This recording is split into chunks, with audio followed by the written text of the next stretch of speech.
자, 경제를 부탁해 오늘도 경제산업부의 여인선 기자 나와 있습니다.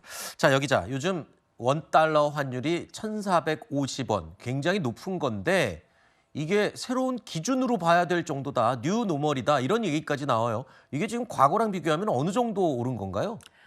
네, 최근 서울 외환시장에서 원달러 환율은 1,450원대 중후반에서 1,470원 안팎까지 올랐습니다. 네. 불과 지난달 중순만 해도 1,390원대였는데 한 달 사이에 70원 안팎이 뛰면서 원화 가치가 5% 정도 떨어진 셈입니다. 올해 4월 탄핵 정국 당시에 장중 1,472원을 찍었잖아요. 그 이후에 가장 높은 수준에 다시 근접했다는 평가가 나오고요. 네. 좀 더 길게 보면요. 2021년 평균 환율이 1,144원이었습니다. 아하. 원화 가치가 4년 만에 30% 가까이 떨어진 셈입니다. 이러다가 1,500원을 넘어서 1,600원까지 갈 수 있다는 비관적인 시나리오도 거론되고 있습니다. 그러면 큰일 나죠. 그런데 아니 왜 이렇게 오르는 거예요, 환율 도대체? 먼저 한국과 미국의 금리 차와 달러 강세 때문입니다. 네. 현재 한국의 기준금리는 2.5%고 미국 기준금리는 3.75에서 4.0%입니다. 이렇게 미국이 우리보다 금리를 1%포인트 이상 더 많이 주고 있는 구조이다 보니 글로벌 자금 입장에서는 원화 자산보다 달러 자산이 더 매력적으로 보일 수밖에 없겠죠. 여기에 미국의 셧다운이 종료되고 또 당분간 기준금리 인하 가능성도 낮아지며 강달러 흐름이 이어지고 있습니다. 국내 개인 투자자들과 기관의 해외 투자도 꾸준히 늘고 있잖아요. 구조적으로 달러가 더 많이 필요한 경제로 바뀌었다는 분석도 나옵니다. 네. 아까 제가 이 환율 1,600원 가면 큰일 나요 했던 말은 이제 물가가 오르고 우리가 또 이 수입해야 되는 것들이 많다 보니까 그런 건데 거꾸로 뒤집어서 보면 수출하시는 분들은 지금 환율이 높으면 또 굉장히 호재잖아요. 특히 반도체 같은 수출하면. 네, 물론 반도체나 자동차, 조선 등 달러로 매출을 올리는 업종은 환율이 높아질수록 원화로 환산한 매출과 영업이익이 늘어나는 효과는 있습니다. 그렇죠. 문제는 원자재와 부품, 설비를 대부분 달러로 사온다는 점입니다.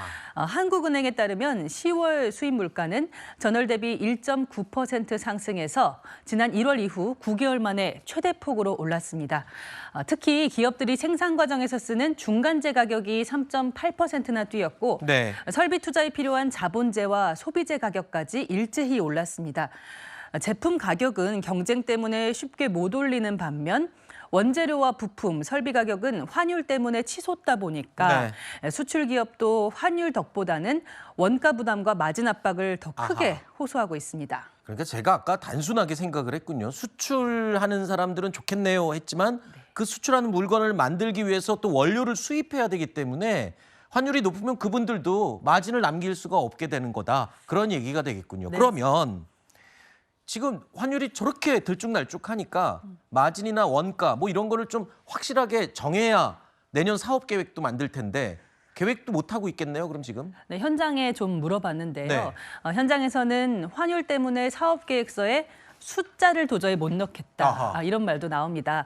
올해 초만 해도 대부분의 주요 기업들은 내년 환율 가정치를 1,300원에서 1,400원대에 두고 예산을 짰습니다. 하지만 1,450원대에서 좀처럼 내려오지 않으면서 환율에 따라서 이익 전망이 완전히 달라진다. 이런 하소연이 나옵니다. 특히 건설업계는 공사 자재값이 달러 강세 때문에 오르면서 가뜩이나 비싼 공사비가 한 번 더 뛰는 것 아니냐 이런 우려가 큽니다. 환율 영향으로 휘발유 가격도 상승세인데요. 이렇게 기름값이 오르면 운송이나 물류 등 전반적인 비용 상승으로 이어지게 됩니다. 여 기자, 그러면 이게 지금 일시적인 거예요? 아니면 앞으로 계속 이렇게 가는 거예요? 물론 미국 금리가 이례적으로 높은 단기적인 요인도 분명히 있습니다. 미국이 경기 둔화를 의식해서 금리를 내리기 시작하면 환율이 지금보다는 낮은 1,400원 초반대까지 내려갈 것이라는 전망은 나오는데요. 다만 구조적 변화도 분명합니다.